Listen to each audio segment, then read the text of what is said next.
Well, I'm the first graduate from college in my family, and I came from a big family. My kids are the second graduates of college. I've always had a strong belief that education was the answer because we grew up poor and in the inner city, and there wasn't a whole lot of hope for some of my fellow students in high school and junior high school.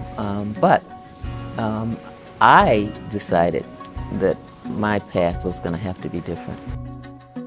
I initially wanted to be a corporate attorney, but that didn't work out. And this is back in the 70s, the early 70s, and women lawyers were not welcome in this community. I started out with the Department of Health, Education, and Welfare, and I was enforcing Title VI of the Civil Rights Act of 1964, and it was really brand new back then in 1970 when I first started with that department.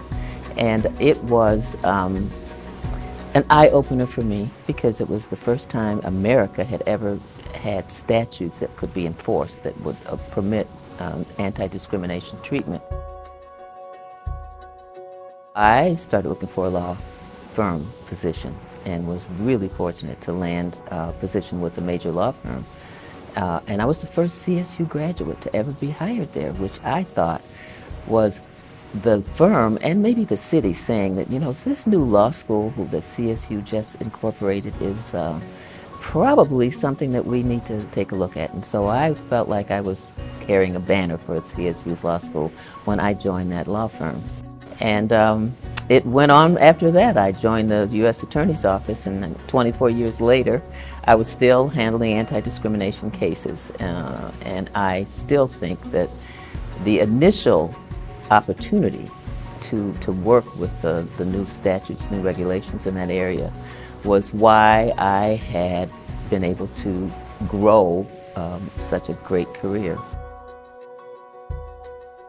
I would first like to thank my dad, who is now deceased, who gave me the chance to have a dream, who believed that I could see that dream to its conclusion.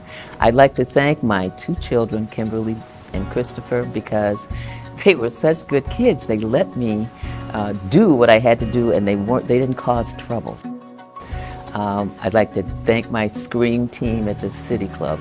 I'd like to thank all of my colleagues at the U.S. Attorney's Office. I'd like to thank my colleagues from Guren, Merritt, Sogg and Cohen. They're still hanging in there with me, and that was a long time ago when I was there. I'd like to thank Governor Kasich for appointing me to the bench because I really had a wonderful go there. Last but not least, I would like to thank Cleveland State University.